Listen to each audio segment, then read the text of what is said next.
বিয়ের আগেই তরুণীকে খুনের অভিযোগ হবু স্বামীর বিরুদ্ধে। চোপড়া থানার কলোনি মোড় এলাকার ঘটনা।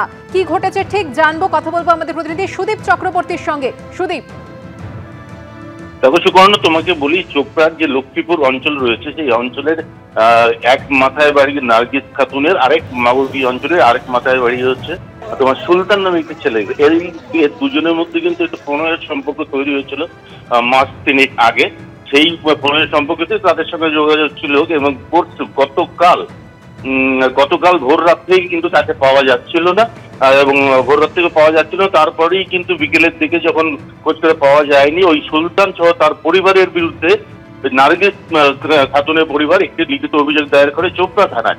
এরপরেই কিন্তু সন্ধ্যে নাগাদ সেই সুলতান গিয়ে চোপড়া থানায় হাজির হয়। হাজিরে ছেলেটাকে খুনের কথা কবুল করেছে বলে পুলিশের একটি সূত্র আমাদের জানাচ্ছে। এরপরেই কিন্তু তার কাছেই খোঁজ নিয়ে সেই তরুণীর দেহ কিন্তু উদ্ধারের স্থানীয় একটি চা বাগানে।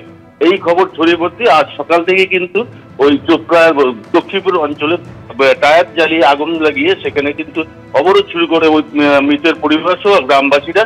তারপরে পুলিশ এসে তাদেরকে শান্ত করে তাদের যে দাবি রয়েছে, তাদের একটা দাবি রয়েছে ওই সুলতানের পরিবারে যারা অন্যান্য সদস্য যারা রয়েছে তাদেরকে যতক্ষণ না পর্যন্ত গ্রেপ্তার করা হবে ততক্ষণ তারা এই আন্দোলন চালিয়ে যাবে। পরে পুলিশের আসছে অবশ্য এই যে অবরোধ চলছিল সেটা কিন্তু তুলে নেওয়া হয়। ধন্যবাদ সুদীপ।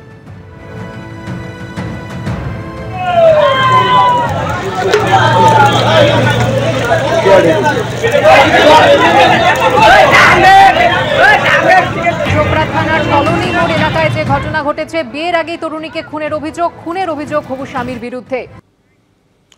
ছত্তিশগড়ে সুকমায় আইইডি বিস্ফোরণে মৃত্যু হলো অ্যাডিশনাল এসপির। মাওবাদীদের পোতা प्रेशर आईडी विस्फोरण तार मृत्यु है। विस्तारित बोलबेन हमारे प्रतिनिधि अशोक नायडू। अशोक जी, क्या जानकारी है आपके पास? जी बिल्कुल शोभन, नक्सलियों ने एक बहुत बड़ी वारदात को अंजाम दिया है। आज सुबह की घटना बताई जा रही है। दरअसल जो कोंटा में पदस्थ एडिशनल एसपी है आकाश राव, इसके अलावा जो कोंटा के थाना प्रभारी हैं सोनल सिंह और इसके अलावा एसडीओपी के साथ 4 जवान गश्ती पर निकले हुए थे, क्योंकि कल नक्सलियों ने 10 जून को भारत बंद का आह्वान किया है।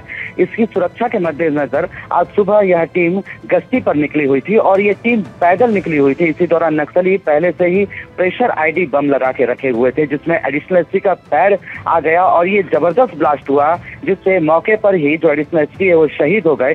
इसके अलावा जो थाना प्रभारी हैं, एसडीओपी हैं, इसके अलावा अन्य 2 जवान हैं, ये बुरी तरह से घायल हो गए हैं और घायलों का भी इलाज कोंटा अस्पताल में किया जा रहा है। सूचना मिलने के बाद जो सुकमा के कलेक्टर हैं, एसपी हैं और तमाम जो बड़े अधिकारी हैं वो सब देखने पहुंचे हुए हैं और कुछ देर में हेलीकॉप्टर की मदद से घायलों को राजधानी छत्तीसगढ़ की राजधानी रायपुर रिफर किया जाएगा उनके इलाज के लिए। कुल मिलाकर नक्सली लगातार जो अलग अलग इलाकों में इस तरह के नुकसान पहुंचा रहे हैं और जवानों को निशाना बना रहे हैं। 2 दिन पहले ही नक्सलियों ने बीजापुर में भी एक ट्रक में आगजनी की थी और इसके बाद आज सुबह इस बड़ी घटना को अंजाम दिया है। जी सोमन, शुक्रिया।